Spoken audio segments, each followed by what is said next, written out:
Good every one. நம்ம இன்னைக்கு பார்க்க போகிற படம், சாரி கேட்க போகிற படம் எதை பற்றினா, ஒரு டீம் இருக்குது. அந்த டீமுக்கு வர அசைன்மெண்ட் என்னதுன்னா, பெரிய இடத்துல இருக்கிறவங்கள கொலை பண்ணுறது தான். அவங்க எப்படி கொலை பண்ணுறாங்க அதை சயின்டிஃபிக் மூலியமாக சொல்கிறதா இந்த படம். Welcome back to after cinema. படத்தோட ஸ்டார்டிங், ஒரு பொண்ணு ஒரு நீடில் எடுத்து அவளோட தலையில் குத்திக்கிறா. குத்தி ஃப்ரீக்வன்சி செட் பண்ணும் போதில் அவளோட ரியாக்ஷன்ஸ் எல்லாமே நொடிக்கு நொடி மாறுது. உடனே அங்கேருந்து கிளம்பி ஒரு 5 ஸ்டார் ஹோட்டலுக்கு போகிறா. அங்கே ஒர்க் பண்ணிகிட்டு இருக்கா. உள்ளே போன உடனே அங்கே ஒரு ஆளை கத்தியால் குத்தி சரமாரியாக கொள்றா.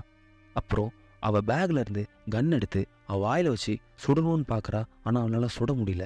அப்புறம் அந்த இடத்துக்கு போலீஸ் வந்துடுது. இவ போலீஸை பார்த்தோன்னே கன் எடுத்து போலீஸ் பக்கம் திருப்புறா. போலீஸ் கன்னை வச்சு இவளை ஷூட் பண்ணிடுறாங்க. அப்புறம் இங்கே நம்ம ஹீரோயின் எழுந்திக்கிறாங்க. ஹீரோயின் ஒரு கம்பெனியில் ஒர்க் பண்ணிட்டு இருக்காங்க. அந்த கம்பெனி என்ன பண்ணுதுன்னா, பெரிய இடத்துல இருக்கிறவங்கள கொலை பண்ணுறதுக்காக மற்றவங்களோட மைண்டை கண்ட்ரோல் எடுத்து அந்த கொலையை பண்ணுறது தான் இந்த கம்பெனியோட வேலை. இப்போது ஹீரோயின் அந்த பொண்ணோட மைண்டை கண்ட்ரோல் எடுத்துகிட்டு அந்த கொலையை நடத்தி முடிச்சிடுறாங்க. இப்போது அந்த பொண்ணு இறந்ததுக்கப்புறம் இங்கே ஹீரோயின் எந்திரிச்சிடுறாங்க. எந்திரிச்சதுக்கப்புறம் அவங்களுக்கு ஒரு டெஸ்ட் வைக்கிறாங்க. இவங்க அவங்களோட நார்மலான மெமரிஸ்க்கு வந்துட்டாங்களா இல்லையா அப்படின்னு. ஹீரோயினுக்கு சம்மந்தப்பட்ட ஒரு 3 பொருளை அவங்க முன்னாடி வச்சு, இந்த பொருள் ஞாபகம் இருக்கா அப்படின்னு கேட்குறாங்க. ஹீரோயின் ஒரு பைப்பை பார்த்துட்டு, இது என்னோட தாத்தாக்குள்ளது, நான் பிறக்கிறதுக்கு முன்னாடி அவர் இறந்துட்டாரு, இது என்னோட அப்பா என்கிட்ட கொடுத்தாரு அப்படின்னு சொல்கிறாங்க. அதுக்கப்புறம் ஒரு பாக்ஸில் ஒரு பட்டர்ஃப்ளை இறந்து கிடக்கு. அந்த பாக்ஸை பார்த்துட்டு, இந்த பட்டர்ஃப்ளையை நான் தான் கொன்னேன், இப்போ வரைக்கும் அதை நினச்சி நான் குற்ற உணர்ச்சியாக இருக்கேன் அப்படின்னு சொல்கிறாங்க. இதை கேட்டுகிட்டு இருந்த சுப்பீரியர், சரி ஓகே குட் அப்படின்னு சொல்கிறாங்க. அதுக்கப்புறம் அந்த சுப்பீரியர் ஹீரோயினை பார்த்து, எனக்கு வயசாயிட்டே போகுது, இந்த பிளேஸுக்கு நீ வரணும்னு நினைக்கிறேன் அப்படின்னு சொல்கிறாங்க. இப்போது ஒவ்வொருத்தங்களும் நம்ம கண்ட்ரோல் எடுக்கும்போது அவங்க தலைக்குள்ளே ஒரு த்ரெட் இருக்கும். அந்த த்ரெட்டை சின்னதாக டேமேஜ் பண்ண கூட உன்னோட கண்ட்ரோலை நீ ஃபுல்லாக இழந்துருவ. அதனால நீ இன்னும் கொஞ்சம் கவனமாக இருக்கணும் அப்படின்னு சொல்கிறாங்க. அதுக்கப்புறம் ஹீரோயின் நான் என்னோட ஹஸ்பண்டை போய் பார்க்கணும், எனக்கு கொஞ்சம் லீவ் வேணும் அப்படின்னு கேட்குறாங்க. உடனே அந்த சுப்பீரியர் பார்த்துட்டு, நீங்களும் அவன் தான் பிரிஞ்சிட்டிங்களே, அப்போ என்ன, நாங்கள் பிரிஞ்சிட்டோம், ஆனாலும் நான் பேசிக்கிட்டு தான் இருக்கேன், நான் ஒரு வார்த்தை மட்டும் சொல்லிட்டு வந்துடுறேன் அப்படின்னு சொல்கிறாங்க. இது சரியில்லை, உன்னால் அவங்களுக்கு சேஃப் இல்லை, நீ தான் அவங்களுக்கு டேஞ்சர் அப்படின்னு நீ தான் சொன்ன அப்படின்னு சொல்கிறாங்க. அதுக்கு ஹீரோயின், நானா சொன்னேன் அப்படின்னு சொல்லிட்டு அங்கேருந்து கிளம்பி நேராக ஹஸ்பண்டை பார்க்குறதுக்காண்டி அவங்களோட ஸ்ட்ரீட்டுக்கு போகிறாங்க. அந்த ஸ்ட்ரீட் வாசலில் இருந்துட்டு அவங்க ஹஸ்பண்ட்டை எப்படி பேசுவாங்களோ அதை ப்ராக்டிஸ் பண்ணிகிட்டே இருக்காங்க. என்னன்னு தெரில. நேராக உள்ளே போயிட்டு ஹஸ்பண்ட் போய் பார்த்துட்டு குழந்தையும் கொஞ்சிட்டு அங்கே இருக்கும்போது அவங்களுக்கு ஒரு கால் வருது. அடுத்த அசைன்மெண்ட் ஓகே ஆகிட்டு கொஞ்சம் சீக்கிரம் வர முடியுமா அப்படின்னு சொல்கிறாங்க. உடனே ஹீரோயின் அவங்க ஹஸ்பண்ட் கிட்ட நான் கிளம்பணும் அப்படின்னு சொல்லிட்டு அங்கேருந்து கிளம்பி நேராக ஆஃபீஸ் போகிறாங்க. ஆஃபீஸில் அவங்க ஒன்று எக்ஸ்பிளைன் பண்ணிட்டுறாங்க. அடுத்த டார்கெட் யாருன்னா, ஜூத்ரோ அப்படிங்கிற கம்பெனியோட சிஇஓ ஜான். யாரை வச்சு கொலை பண்ண போகிறோன்னா, அவனோட மருமகனான காலினை வச்சு தான். அவனுக்கு அப்பா அம்மா யாருமே கிடையாது. கொஞ்ச நாளுக்கு முன்னாடி ஒரு ட்ரக் டீலராக இருந்தான். அப்போது அவனோட பொண்ணு பழக்கமாகி இப்போது அந்த பொண்ணை கல்யாணம் பண்ணிக்க போகிறான். அவனோட மைண்டை கண்ட்ரோல் எடுத்து அவன் மூலியமாக கொண்டுட்டு அவன் பொண்ணையும் கொண்டுட்டு இவன் தற்கொலை பண்ணிட்டானா ஈஸியாக கேஸ் க்ளோஸ் ஆயிரும் அப்படின்னு சொல்லிட்டு எக்ஸ்பிளைன் பண்ணிட்டுறாங்க. சரி ஓகே, எப்போ வேலையை ஆரம்பிக்கலாம் அப்படின்னு ஹீரோயின் கேட்காங்க. கொஞ்ச நாள் அவனை சர்வேலன்ஸ் பண்ணணும், அவன் என்னென்ன பேசுகிறான், அவன் எப்படி பேசுகிறான், எப்படி நடந்துக்கிறான் அப்படின்னு. உடனே ஹீரோயின் என்ன பண்ணுறாங்கன்னா, நேராக கேமரா எல்லாத்தையும் எடுத்துகிட்டு அவனை வாட்ச் பண்ணிகிட்டு இருக்காங்க, அவன் எப்படி பேசுகிறான் அப்படிங்கிறத. அதுக்கப்புறம் காலின் ஒரு பிஸ்னஸ் ட்ரிப்காண்டி போகும்போது அவனை கடத்தி அவன் மூளைக்குள்ள ஒரு த்ரெட்டை வச்சிடுறாங்க. இங்கே நம்ம ஹீரோயின் அவனை கண்ட்ரோல் பண்ணுறதுக்காக ரெடியாக இருக்காங்க. அவனை கண்ட்ரோலும் எடுத்துடுறாங்க. இப்போது ஹீரோயின் அவனோட வாழ்க்கை முறையை எப்படி கொண்டு போகணும் தெரியாமல் லைட்டாக திணறிட்டு இருக்காங்க. அப்பப்போ ஹீரோயினுக்கு என்னதுன்னா, அவங்களோட மைண்டில் சின்ன சின்ன கிராக் இருக்குது. என்னதுன்னா, அடிக்கடி அவங்களோட கண்ட்ரோலை லூஸ் பண்ணுறாங்க.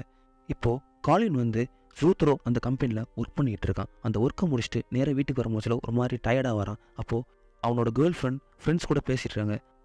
அப்போது அவனோட கேர்ள் ஃப்ரெண்ட் என்னாச்சு அப்படின்னு கேட்கும்போது, இல்லை கொஞ்சம் டயர்டாக இருக்கேன் அப்படின்னு சொல்கிறான். ஆனாலும் அவனால் ஸ்டேபிளாக இருக்க முடியல, கொஞ்சம் அன்ஸ்டேபிளாகவே இருக்கான். இப்போது அடுத்த நாள் நைட்டு கேர்ள் ஃப்ரெண்டோட அப்பா ஒரு பார்ட்டி கொடுக்காரு அவங்க வீட்டில். இவனும் போய் அட்டன் பண்ணுறான். அப்போது இவனை கூப்பிட்டு வச்சு மற்றவங்க முன்னாடி ஒரு மாதிரி அசிங்கப்படுத்துகிற மாதிரி பேசிடுறாரு. அப்போது இவனோட கேர்ள் ஃப்ரெண்ட் இவனை சமாதானப்படுத்தி, உனக்கு குடிக்கிறதுக்கு கொண்டு வரேன், வெயிட் பண்ணு அப்படின்னு சொல்லிட்டு இவனை குடிக்கிறதுக்கு ஒன்று கொண்டு வரா. அதை குடிச்சிட்டு இவன் போதை ஆயிடுறான். நேராக அவன் மாமனார்கிட்ட போய், எனக்கும் உணர்வு இருக்குது, எனக்கு நீங்கள் சொன்னது மனசில் ஓடிட்டே இருக்குது அப்படின்னு சொல்லிட்டு சண்டை போடுறான். அப்போது இவனை வீட்டை விட்டு வெளியே அனுப்பிடுறாங்க. இவன் வீட்டை விட்டு வெளியே போய் கன் எடுத்து லோட் பண்ணிட்டு நேராக அவள் வீட்டுக்குள்ளே வரான். அவங்க வீட்டுக்குள்ளே அவங்க அப்பாவும் அந்த பொண்ணும் பேசிகிட்டு இருக்காங்க. அவள் நான் தூங்க போகிறேன் அப்படின்னு சொல்லிட்டு போனதுக்கப்புறம் இவன் நேராக கன் எடுத்து அவங்க அப்பா முன்னாடி வச்சுட்டு பேசிகிட்டு இருக்கான். அப்போது அவர் நான் போலீஸை கூப்பிட்றதுக்கு முன்னாடி நீங்கள் இருந்து பேரு அப்படின்னு சொல்லிட்டு இருக்காரு. 2 பேரும் பேசிட்டு இருக்கும்போது அவர் கன் எடுக்க பார்க்குறாரு. இவன் அவரை ஒரு கம்பியால் அடித்து கொல்ல பார்க்குறான். கொண்டுகிட்டு இருக்கும்போது அவரோட பொண்ணு இவனை பார்த்து பயந்து ஓட மூச்சில் கன் எடுத்து அவளை பார்த்து சுட்டுறான். அப்புறம் அந்த ராட் எடுத்து அவரோட வாயில் குத்தி அவரை கொள்றான். அதுக்கப்புறம் நேரா அந்த பொண்ணை போய் பார்க்க போறான். அவ சுடுபட்டு அங்கிருந்து நகர்ந்து போய்கிட்டே இருக்கா. இவன் நேரா கன் எடுத்து அவ தலையை பார்த்து சுடுறான். 2 பேரையும் கொன்னதுக்கு அப்புறம் நேரா கன் எடுத்து இவன் வாயில வச்சு சுடணும்னு பார்க்கறான். ஆனா இவனால சுட முடியல. என்ன பண்ணணும்னு தெரியாம ஒரு கிளாஸ் எடுத்து இவன் தலைக்குள்ள இருக்கிற த்ரெட்டை டேமேஜ் பண்ணிடுறான். அதுக்கப்புறம் இவன் அடிக்கடி கண்ட்ரோலை லூஸ் பண்ணிக்கிட்டே இருக்கான். அங்கிருந்து தப்பிச்சு போயிட்டு இருக்கும்போது இவனை 2 பேரும் ஃபாலோ பண்ணிக்கிட்டே இருக்காங்க. நேரா இவன் கேர்ள் ஃப்ரெண்டோட ஃப்ரெண்டு வீட்டுக்கு போய் இவன் எல்லாத்தையும் எக்ஸ்பிளைன் பண்ணிட்டு இருக்கான். என்ன ஆச்சுன்னு தெரியல, நான் வந்து கோவத்தில் இருந்தேன், அதெல்லாம் பண்ணிட்டேன்.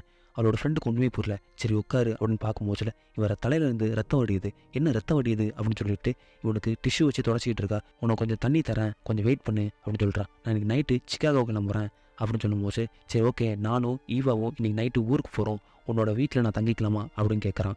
அதுக்கு அவள் சரி ஓகே 2 நாள் தங்கிக்கோங்க, கிளம்பும்போது பெஞ்சுக்கு கீழே சாவி வச்சுட்டு நீங்கள் போங்க அப்படின்னு சொல்கிறான். நான் இப்போ குளிக்க போகிறேன் அப்படின்னு சொல்லிட்டு அவள் குளிக்க போகிறா. இவன் நேராக கன் எடுத்து அவளை பார்த்து ஷூட் பண்ணிடுறான். கொஞ்ச நேரம் கழிச்சு காலிங் பெல் அடிக்குது. யாருன்னு கேட்கும்போது உன் ஃப்ரெண்டு தான் எடி அப்படின்னு சொல்கிறான். சரி ஓகே உள்ளே வா அப்படின்னு சொல்லிட்டு அவனை கூப்பிட்றான். அவன் உள்ளே வந்ததுக்கப்புறம் ஒரு கன்னை வச்சு ஷூட் பண்ணி இவனை மயக்கமாக்கிறான். மயக்கமானதுக்கப்புறம் ஒரு நீடில் தலையில் குத்தி த்ரெட்டு டேமேஜ் ஆனதுனால இவன் கண்ட்ரோல் லூஸ் பண்ணிகிட்டு இருக்கான். அதை சரி பண்ணுறதுக்காக இவன் ட்ரை பண்ணிகிட்டு இருக்கான். இவன் திடீர்னு எந்திரிச்சு கன் எடுத்து அவன் முன்னாடி நீட்டுறான். இங்கே பாரு, உனக்கு தெரிஞ்சவன் தான், நான் உங்கள் கம்பெனியில் தான் ஒர்க் பண்ணிகிட்டு இருக்கேன், என்னை உங்கள் சுப்பீரியர் தான் அனுப்பி வச்சாங்க அப்படின்னு சொல்கிறான். இவன் நேராக என்னால் ஏன் ஷூட் பண்ண முடியல அப்படின்னு கேட்கான். அதுக்கு எனக்கு புரியுது, இதை அவங்க என்ன சொன்னாங்கன்னா கில்ட் இருக்கும்போது உங்களால் சூசைட் பண்ணிக்க முடியாது அப்படின்னு சொல்கிறான். இப்போ அதை சரி பண்ணுறதுக்காக தான் வந்திருக்கேன், கொஞ்சம் கோஆப்ரேட் பண்ணுங்க அப்படின்னு சொல்கிறான். இவனும் படுத்துடுறான். படுத்துட்டு ஒவ்வொரு இமேஜாக காட்டுறாங்க. இவன் கரெக்டாக அதை சொல்லிக்கிட்டு இருக்கான். அதுக்கப்புறம் இப்போ பல்ஸ் செக் பண்ணணும் அப்படின்னு சொல்லிட்டு ஃப்ரீக்வன்சியை மாற்றி பல்ஸ் செக் பண்ணிகிட்டு இருக்கான். அப்போது பல்ஸ் செக் பண்ணிகிட்டு இருக்கும்போது ஹீரோயினை காலின் ஓவர்டேக் பண்ணி அவளோட மெமரிஸ் ஃபுல்லாத்தையும் இவன் எடுத்துக்கிட்டு இவளுக்கு ஹஸ்பண்டும் ஒரு குழந்தையும் இருக்குது அப்படின்னு தெரிஞ்சுக்கிறான். நேராக அவள் வீட்டுக்கு போய் கன்னை வச்சு அவள் ஹஸ்பண்டை மிரட்டுறான். உன்னோட ஒய்ஃப் அங்கே, உன் ஒய்ஃப் எனக்கு என்ன பண்ணான்னு தெரியுமா, அவன் என் மண்டைக்குள்ளே இருக்கா, அவள் என்ன பண்ணுறான்னு தெரியல அப்படின்னு சொல்லிகிட்டே இருக்கான். இவனுக்கு ஒன்றுமே புரியலை. உன்னை உன் ஒய்ஃபை கூப்பிடு, அப்படி இல்லைன்னா உன்னை கொன்றுவான் அப்படின்னு சொல்லிட்டு கத்தும்போது ஹீரோயின் காலினோட மனசுக்குள்ளே இங்கே பாரு, நீயாவே இல்லை, உன்னை நான் கண்ட்ரோல் பண்ணிகிட்டு இருக்கேன் அப்படின்னு சொல்கிறா. அதை அவன் நம்பலை. இல்லை நான் நார்மலாக தான் இருக்கேன் அப்படின்னு சொல்லும்போது சரி அப்போ உன்னோட கேர்ள் ஃப்ரெண்டுங்க அப்படின்னு கேட்கா.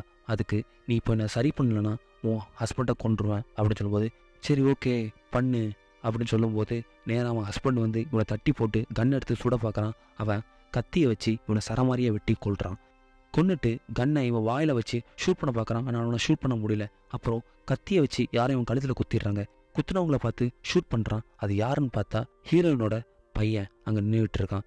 பையனை யார் கண்ட்ரோல் பண்ணுறான்னா அந்த சுப்பீரியர். இவன் அவுட் ஆஃப் கண்ட்ரோலில் இருக்கிறதுனால ஹீரோயினோட பையனை கண்ட்ரோல் எடுத்து அவனை கொன்று ஹீரோயினை காப்பாற்ற பார்க்குறா.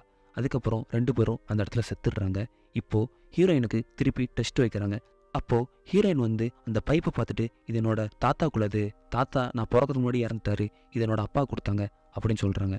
அதுக்கப்புறம் பட்டர்ஃப்ளையை பார்த்துட்டு இந்த பட்டர்ஃப்ளை நான் தான் கொன்னேன் அப்படின்னு சொல்லிட்டு அமைதியேறாங்க. அப்புறம் அந்த சுப்பீரியர் பார்த்துட்டு வெரி குட் அப்படின்னு சொல்கிறாங்க. ஹீரோயின் அந்த பட்டர்ஃப்ளையே பார்த்துக்கிட்டு இருக்காங்க. மன ஆளுமையுடன் பொசஸர்.